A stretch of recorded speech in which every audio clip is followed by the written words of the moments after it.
Hello everyone, welcome to the course on antenna and wave propagation. Today I'm going to discuss mechanism of radio wave bending by ionosphere. Actually, in my previous session of ionospheric wave propagation, I have already discussed how the microwave bending phenomena is taking place.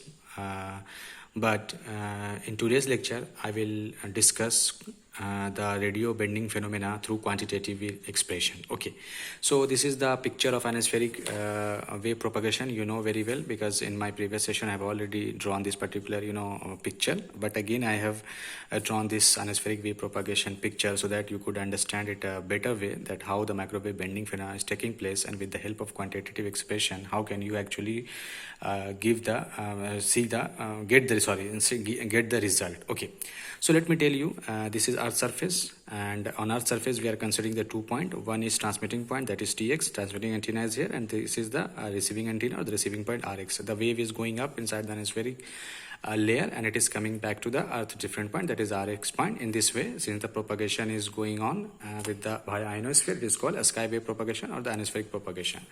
Now, some worthy point related to this ionospheric wave propagation, I would like to mention here that on Earth's surface we have considered that it is a denser medium and mu to be unity, means refractive index of the Earth's surface is 1. Now, this is, you know very well that the ionosphere consists of various sub-layers. So, you can say that this is your D layer, okay, this is your E layer, this is your F1 layer, and this is your F2 layer. That means ionospheric layer consists of various sub-layer such as D layer, E layer, F1 layer, and F2 layer. Okay, now every single layer has its own ionic concentration, because this is ionosphere, so it consists of ions, free molecules, charged particles. Okay, so that means the concentration of ionic charge are different in different layer. So in D layer I have represented through N1, in E layer I have represented through N2, in F1 layer I have represented through N3, and F2 layer I have represented through N4. Okay, now the ionic concentration is actually increasing, that is the topmost layer is your F2 layer, and this is actually revealed before the sun. So due to the process of ionization, the ionization takes place here maximum than that of this layer. So that is where maximum ionization takes place. Ionizing agents such as alpha, beta, gamma or cosmic rays will appear on this particular layer as a reason, while in this particular layer we will get the high ionic concentration. So N4 will be greater than that of N3, N3 will be greater than that of N2, and N2 will be greater than that of N1. So this is the trend of the ionic concentration. Okay, now since the Earth's surface is considered to be the denser medium unity, as we go up inside the ionospheric layer, the refractive index actually decreases. So you may consider these all layers or ionospheric layer built as a rarer medium, which is less than unity. Refractive index is less than unity. So at D layer you may consider your refractive index value to be mu1, at E layer you may consider it mu2, at F1 layer you may consider it m3, and F2 layer at mu4. So now what will be the trend here? As we go up inside the ionospheric layer, the refractive index will decrease. Okay, so that means mu1 is greater than mu2, and mu2 is greater than m3, and mu3 is greater than m4. Or in reverse trend you may also apply that mu4 is less than mu3, and mu3 is less than mu2, or mu2 is less than mu1, or mu1 is less than mu. Fine. So this is what the complete picture, and this ionospheric layer is actually situated at a height of 50 to 400 kilometer from the Earth's surface, in fact. Okay, and every single layer is having its thickness like 50 to 400 kilometer, it is just scattered. Now, how the microwave bending phenomena is actually taking place, in my previous session of ionospheric layer I have already explained, but in this particular lecture I would like to describe through the quantitative expression. Okay, so let me tell you these things. Mechanism of radio wave bending by the ionosphere. The bending of radio wave by the ionosphere can be easily understood by the refractive index, and with the help of refractive index you can actually analyze this bending phenomena. Okay, fine. So refractive index shown in the equation shows the real value of refractive index of the ionosphere is always less than 1. That means here inside the ionospheric layer the refractive index value will always be less than unity, because on Earth's surface we have considered mu is equal to 1, which is the maximum value, and in ionospheric layer, as the wave will enter inside the ionospheric layer, we will always obtain the refractive index to be less than unity. So that is why the real value of the refractive index of the ionosphere will be less than unity. Okay, and we will consider also the rarer medium, denser rarer medium as well. Okay, So this is the well-defined or well-established refractive index value for the ionospheric layer, which is mu is equal to root over 1 minus 81 n by f square. Say equation number 1. So I will give you one assignment as well, in which you have to prove that the value of mu is equal to root over 1 minus 81 n by f square. Okay. So in order to show the radio wave bending phenomena of the ionospheric layer, we have to take the help of refractive index well-defined value, that is mu is equal to root over 1 minus 81 n by f square. Okay, so are you getting this point? This is the value of refractive index inside the ionospheric layer. In general, means it may be for the D layer, E layer, F1 layer, F2 layer. For all sort of ionospheric layer, the refractive index in general is given by 1 minus 81 n by f square.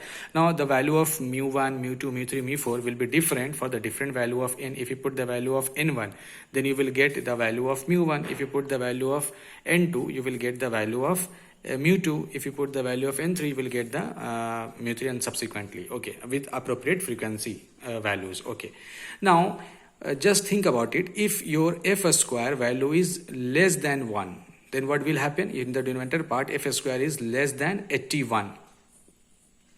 Then the refractive index become imaginary, isn't it? Because it will be, if it is less than, f square is less than 81, then it will come out to be greater than 1, and 1 minus greater than 1 will give you something, a square root with a negative value, and that is an imaginary component. So that means if f square is less than 81, the refractive index become imaginary, which means under such condition radio waves are attenuated at this frequency and ionosphere is not able to transmit or bend the radio waves. Clear? So in my previous session of ionospheric propagation, I have suggested you people that 2 megahertz to 30 megahertz you can only transmit the ionosphere wave. Okay, more than 30 megahertz ionospheric wave propagation fails because the wavelength is so short that it penetrates the ionospheric layer and there will be no further communication. We have lost its identity. Now see through this expression. This is the quantitative expression through which you can analyze. Yes, if you apply frequency square means less than 81, then in this case the refractive index value becomes imaginary, and the physical significance of the refractive index of imaginary, that means there will be no further communication, there will be no propagation, the wave will impinge inside the ionospheric layer, the wave will attenuate inside the ionospheric layer, the wave will lost its identity as a reason, while there will not be any kind of communication. Okay, so this is written here. If f square is less than 81, the refractive index become imaginary, and which means under such condition the radio wave are attenuated at this frequency and ionosphere do not able to transmit or bend the radio waves. Now we have to think about for those value of refractive index which is greater than 81, so that your square root value within the square root value is positive, so that you get some kind of finite value of refractive index. As a matter of fact, the wave will come down to the earth's surface. Now the bending of the radio wave by the ionosphere is governed by the Snell's law, and the very basic preliminary concept, that the Snell's law allows us mu is equal to sin I by sin r, where sin I is the angle of incidence and r is the angle of refraction, and mu is the refractive index. Snell's law, where you can apply the Snell's law at the junction where the two mediums are available. So this you can consider this as equation 2. Now since mu is less than 1, if you consider here in this picture, as we go up inside the ionospheric layer, mu will be less than 1. So since if mu is less than 1, then definitely sin I will be less than sin r, isn't it? That means angle of refraction will go on deviating from the normal as the wave will encounter the rarer medium. Okay, that means we know very well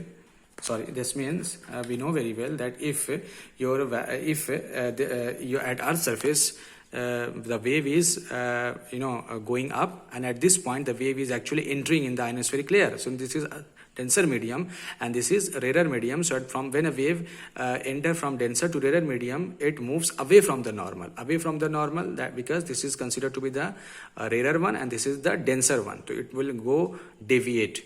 And further here, since all these mediums are rarer, but compared to this will act as a denser and it will be rarer. Got it? So now further the deviation will take place at this point. So again when the wave will enter to this point, then again this particular layer will act as a denser one and this will be a rarer one. Isn't it? All these layers are even the rare, but in compared to one another, you may consider a little bit more denser, a little bit more rarer. So that is why this will play the role of denser, it will be rarer. So again the wave will deviate from its actual path, means away from the normal, and finally here the wave will reach. So this is the maximum achievable point PM. that is from here no further refraction will take place. Okay, rather total internal reflection will take place and the wave will return back to the earth's different point. So here it suggests us the quantity expression if successive layer of the ionosphere are the higher electron density, that is that is N4 greater than N3 greater than N2 greater than N1. As I have given you here the concept or the trend of the ionic concentration, that as we are going up the ionic concentration is also increasing. So it means by the equation 1 we will go on decreasing and continuously decreasing, that is mu1 is greater than mu2 is greater than mu3 is greater than mu4, or reverse trend mu4 less than mu3 less than mu2 less than mu2. Means what it means? It means if you see from here that the value of mu will always decrease, isn't it? So as we go up, so thus a wave